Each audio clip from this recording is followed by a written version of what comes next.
Merci de prendre le rendez-vous de l'information sur Esaü TV. Mesdames, Messieurs, bonsoir. Le sommaire. Création de la Cour spéciale des affaires foncières et installation de ses membres. Quelques citoyens de Cotonou livrent leurs impressions sur cette actualité. Le dimanche 9 avril prochain, la communauté catholique célèbre la Pâque. Dans cette édition, découvrez la signification de cette fête chez le catholique.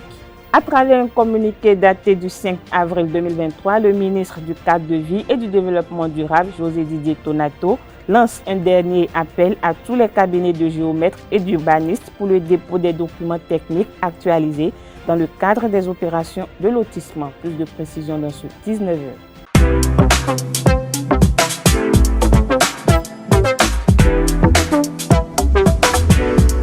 Moi, je suis à ESAE et toi? Moi, je suis en administration des finances à ESAE. Moi, je suis en diplomatie et relations internationales à ESAE. Moi, je suis en journalisme à ESAE. Émission ici, c'est ESAE. Moi, je suis en communication marketing à ESAE. Moi, je suis en droit à ESAE. Moi, je suis en gestion des ressources humaines à ESAE. Moi, je suis en gestion des marchés publics à ESAE. Moi, je suis en administration du travail et de la sécurité sociale à ESAE. Moi, je suis en sciences économiques à ESAE. Moi, je suis en banque finance à ESAE. Moi, je suis en administration générale à ESAE.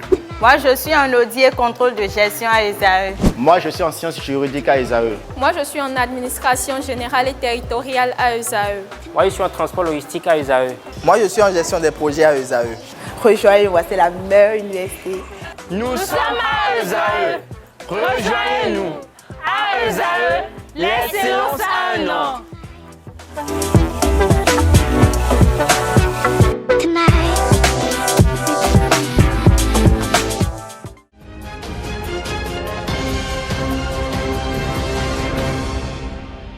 À nouveau, bonsoir. Ce dimanche, la communauté catholique célèbre Pâques après 40 jours de jeûne.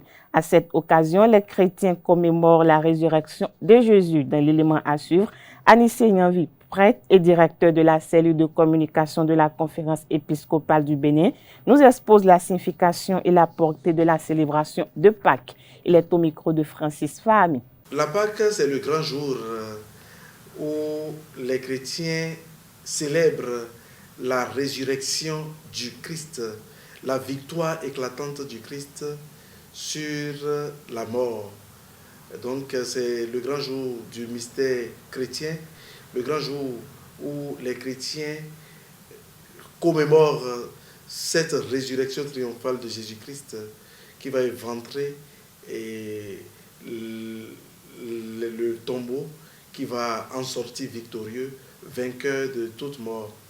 Et c'est l'espérance pour tout chrétien, justement, cette célébration, c'est l'espérance pour tout chrétien de savoir que tout ne s'arrête pas à la mort ou aux difficultés passagères. Christ peut encore triompher de toute situation de nos vies. Donc c'est un peu ça pour nous, célébrer Pâques. Je ne peux que souhaiter une très bonne fête de Pâques et surtout que nous ressuscitions avec Christ. Il est mort, que nous mourions à nos vieilles habitudes et que nous ressuscitions avec lui pour une vie nouvelle, une vie de charité, une vie de foi authentique et une vie d'espérance. Restons toujours avec le prêtre Anissé Nyanvi qui nous expose cette fois-ci la signification du lundi de Pâques pour le chrétien catholique. Suivez plutôt. Ce n'est pas une institution de l'Église. Le lundi de Pâques, c'est un jour qui a été gracieusement accordé à tout chrétien ou non chrétien pour justement se reposer après ces grands événements vécus durant la Semaine Sainte, pour qu'on puisse quand même refaire nos forces, reprendre nos forces pour amorcer la semaine d'après Pâques. Donc ce n'est pas pour autant une institution chrétienne, mais dans l'Église catholique, nous essayons de capitaliser, de mettre à profit ce jour-là pour organiser ce qu'on appelle la Galilée, par exemple, où les différents mouvements des paroisses peuvent sortir pour aller en Galilée. Vous savez, à la résurrection, Jésus disait à ses apôtres, je vous précède en Galilée. Donc, les chrétiens également sortent de leur cadre de vie ordinaire, sortent de leur paroisse pour aller en Galilée, c'est-à-dire pour aller vers un autre lieu où le Christ les attend, pour donc vivre des activités spirituelles. Il y a les enfants qui font la Galilée, il y a également les groupes, différents mouvements de nos paroisses qui sortent, et peut-être toute la paroisse aussi peut sortir pour aller en Galilée, c'est-à-dire sortir de son cadre ordinaire pour aller célébrer cette résurrection de Jésus-Christ. Plusieurs citoyens de la ville de Cotonou se préparent activement à célébrer la Pâque. Suivons-les au micro de Kanté Amoussou, Anaël Dohou et Edouard Aïpé. La fête de la Pâque existait depuis avant la naissance de Jésus-Christ. Et c'est une fête chrétienne. C'est Christ ressuscité. Christ est mort, le troisième jour, il est ressuscité. Et ça fait que tous les chrétiens se mettent en joie, se réjouissent le jour-là. C'est une fête où, dans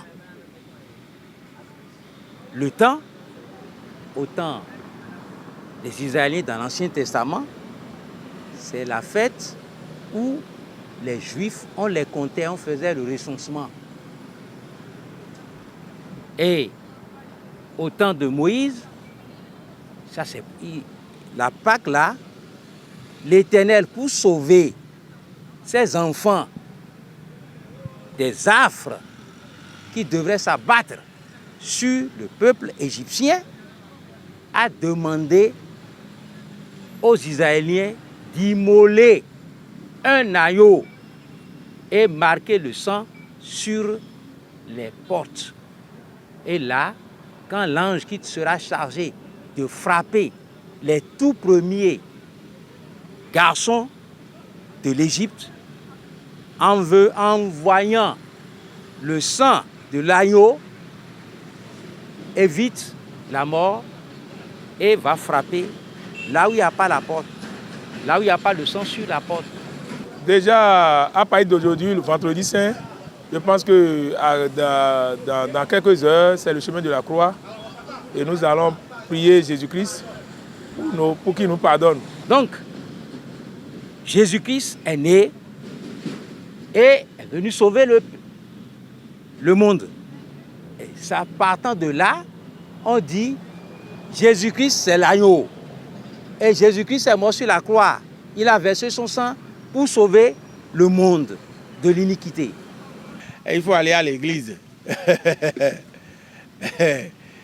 pour jouir la Pâque correctement, comme il le faut. Après la messe, il y a aussi des moments festifs dans presque tous les ménages. Et par rapport à l'organisation, je crois que bon, c'est presque tous les chrétiens qui organisent cette fête. Nous allons célébrer la Pâque avec joie. Même si la pauvreté qui séjourne au Bénin aujourd'hui, cela ne faudra pas que nous allons le célébrer avec la joie, puisqu'il s'agit de la résurrection du Christ. Je pense que même si on n'a pas les moyens, nous allons prier Dieu et nous allons célébrer cela en joie, puisque c'est le Christ qui est ressuscité. Donc ça, c'est une joie totale chez nous, les chrétiens. Et surtout, si vous allez à la plage, vous allez voir l'engouement. Il y a presque toutes les familles qui viennent se réjouir à la plage. Et par rapport à moi, par exemple, moi je pense me déplacer avec ma petite famille. On va à la plage pour, en tout cas, pour fêter. Je l'annonçais tantôt en titre, la Cour spéciale créée au Bénin pour s'occuper des affaires foncières ou des litiges liés à l'immobilier démarre ses activités. Installée dans ses fonctions le mardi 4 avril 2023, cette juridiction va collaborer avec la Cour de répression des infractions économiques et du terrorisme. À cette nouvelle, les citoyens de Cotonou donnent leurs appréciations. Ils sont au micro de Kanté Amoussou et Edouard Aïpé, Anaël Dohou. C'est une joie pour nous parce que cette cour qui vient d'installer va mettre fin à beaucoup de choses. Les affaires de parcelles, depuis la liste des temps, fait couler beaucoup d'encre. Bon, est-ce qu'on ne dira pas que c'est une cour de trop? Non. Cette cour doit normalement prendre les affaires existantes au tribunal de Cotonou et commencer par les gérer. Et cette cour a été composée comment? C'est là le problème. La composition de cette cour, ceux qui vont gérer cette cour, c'est des questions qu'on doit se poser. Il ne s'agit pas de créer une cour pour une cour. Donc, moi, je demanderai au gouvernement de bien réfléchir et de bien étudier ceux qui vont gérer cette cour pénale. Parce que c'est une affaire de justice et c'est affaire domaniale. Et avant de commencer par sanctionner les gros calibres qui sont dans votre gouvernement, qu'ils soient anciens ministres ou actuels, on devrait s'occuper de ceux-là d'abord. Commencer par frapper ceux-là d'abord. Je voudrais d'abord saluer l'initiative parce que si nous allons parler des parcelles au Bénin, on a trop de problèmes. Si cette cour peut venir faire du mieux, je pense que c'est bon, c'est une très bonne chose. Et il ne faudrait pas que cette cour vienne faire la politique, puisqu'il y a des politiciens qui ne sont pas du même bord que le pouvoir, qui ont des domaines en pagaille, qui ont acquis leur domaine en pagaille, et ils ont leurs papiers. Mais il ne faudrait pas que cette cour-là vienne commencer par faire la politique. Donc si cette cour peut être indépendante, comme le tribunal, je pense que c'est une très bonne chose, puisque le foncier béninois, vraiment, on a trop de problèmes sur ce point-là. Aujourd'hui, quand vous avez acheté un terrain, après 40 ans, après des siècles, un autre vient s'installer en disant que le carré l'appartient. Et chaque fois, si vous y allez dans nos tribunaux aujourd'hui, il y a beaucoup de dossiers qui concernent nos terrains. Et qu'aujourd'hui, cette cour qui vient s'installer, c'est une joie pour nous. Et je vois qu'aujourd'hui, ça va sauver beaucoup de Béninois qui sont en difficulté dans ce domaine. Nous, on va observer cette cour d'abord, parce que le problème de foncier dans ce pays, ça a trop de complexité et c'est un secteur même qui est politisé. On a voulu accélérer les choses. Les géomètres, ils ont trop fait de la zizanie au Bénin. Je pense que l'heure est sonnée pour qu'on mette fin à leur pagaille. Donc le 14 avril qu'on les a donné comme délai là, je pense que c'est déjà trop bon. Passer ce délai là, on n'a qu'à taper dur. Et ce n'est pas seulement les géomètres. Les géomètres aussi sont complices. Oui, d'abord les géomètres, mais infiltrer le milieu des géomètres, c'est-à-dire mettre des agents de renseignement pour suivre ceux qui vont déposer le rapport, ceux qui sont chargés de faire le rapport. C'est là le nœud gordien. Quand vous laissez les géomètres seulement, vous n'aurez rien comme résultat, comme bon résultat. Avant que la Cour doit normalement commencer par saisir certains dossiers, il faudrait que les géomètres qui ont beaucoup... Parce que si nous voulons parler du carré ou bien d'un terrain aujourd'hui, on ne peut pas boycotter les géomètres. Parce que les géomètres aussi doivent participer à cela. Donc il faudrait que les géomètres doivent départir leur rapport pour avant que le procureur de cette cour doit plutôt saisir à ces dossiers. Donc il faudrait que cet appel doit lancer aux géomètres de faire vite pour pouvoir déposer les dossiers pour que le travail des activités doit commencer pour pouvoir sauver beaucoup des Béninois qui sont toujours en attente et qui viennent toujours dans notre tribunal au jour le jour, qui ne trouvent aucune des solutions à cela. Je l'annonçais tantôt en titre, certains cabinets de géomètres et d'urbanistes n'ont pas encore déposé leurs documents techniques actualisés dans le cadre des opérations de lotissement des communes. De ce fait, le gouvernement, à travers le ministère du Cadre de vie et du Développement durable, a relancé à maintes reprises ces cabinets de géomètres et d'urbanistes à venir déposer leurs dossiers. Une relance qui a été sans suite favorable. Pour une dernière fois, le ministre José Tonato invite ses cabinets à s'exécuter au plus tard le vendredi 14 avril 2023 afin de ne pas subir les inconvénients.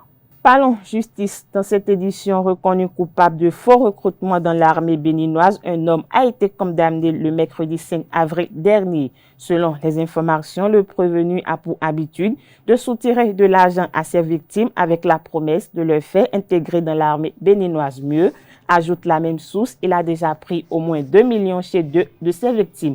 Ayant reconnu les faits qui lui sont reprochés, le mis en cause a expliqué au juge qu'il a des connaissances dans l'armée qui pourraient l'aider à venir au bout de son projet. Au terme du procès, le juge, dans son délibéré, a presque suivi les réquisitions du ministère public et a condamné le faux recruteur de l'armée à 2 ans de prison, dont un ferme. En sport, les affiches de la 10e journée de la Super League Pro de ce week-end samedi, l'Autopopo se déplace à Parakou pour affronter Buff FC. Coton reçoit Dragon FC, une équipe mal en point. Cavalier va accueillir Daguerre FC. Dimanche, Asvo va défier AS Cotonou à domicile. Dynamo d'Abomey va s'opposer à AS Takounais au stade de Goro. Cette édition se poursuit en prélude à l'édition 2023 de l'IAS Trophy de la zone 3. Les sélections nationales cadettes et juniors de handball sont depuis le samedi 1er avril dernier en mise au vert à Cotonou. Il s'agit d'un regroupement de 8 jours pour peaufiner les derniers réglages dans le but d'une meilleure entame de la compétition. L'élément que vous allez suivre concerne le bilan de la préparation. Propos recueillis par Colombe Oussou. Avec mes collègues de la direction technique nationale, nous avons élaboré un programme qui était sur 3 phases. La première phase, à la première phase, on était avec 31 filles cadettes et 28 filles au niveau des juniors. Le premier regroupement, c'était pour savoir si il existe des relations entre les filles, des relations sur le plan tactique. Donc on a identifié ça, c'est ça qui a permis aux entraîneurs de retenir pour le second regroupement qui a eu lieu à Porto-Novo, 20 joueuses au niveau des filles et des cadettes et 20 joueuses au niveau des juniors. Après l'étape de Porto-Novo, pour la 3e phase, nous sommes venus à Cotonou avec 16 joueuses. Donc on est actuellement on est en train de finir avec 2 séances d'entraînement par jour aujourd'hui avec un match. À partir de demain, on va travailler l'affûtage où on va continuer par régler certaines difficultés remarquées sur le plan tactique et sur le plan technique par les entraîneurs. Oui, l'objectif si on fait c'est le podium. Il faut forcément qu'elle soit sur le podium pour couronner quand même tous les efforts qu'on est en train de faire. On est entré en contact avec le garage central. Je crois qu'on a un bus quand même très confortable. Et les horaires, tout ce qu'il faut quand même pour faire la route, pour qu'il n'y ait pas de tracasseries, ont été prises pour que le voyage soit vraiment agréable. La sélectionneur et capitaine des 2 sélections promettent de faire honneur au pays. Nous sommes en train d'avoir une équipe au sein de laquelle la cohésion est en train de venir tout doucement.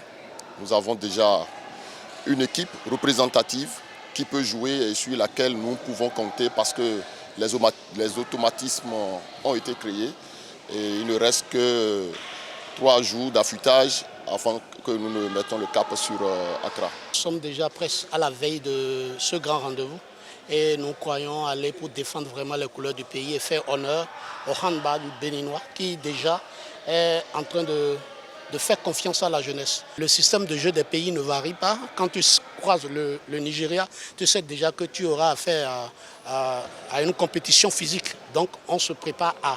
C'est vrai que nous n'avons pas eu la chance d'avoir des vidéos, mais déjà on sait à peu près avec tel pays, quel système de jeu il faut appliquer pour pouvoir déjouer leur plan. Je ne vais pas me vanter de nos qualités, mais je crois qu'on est prête pour affronter les équipes qu'on aura rencontrées. Nous promettons au peuple béninois de rapporter la coupe pour ce tournoi et si possible d'aller aux phases continentales. Voilà, c'est sur cette information que prend fin cette édition. Merci pour votre attention. Agréable soirée à tous.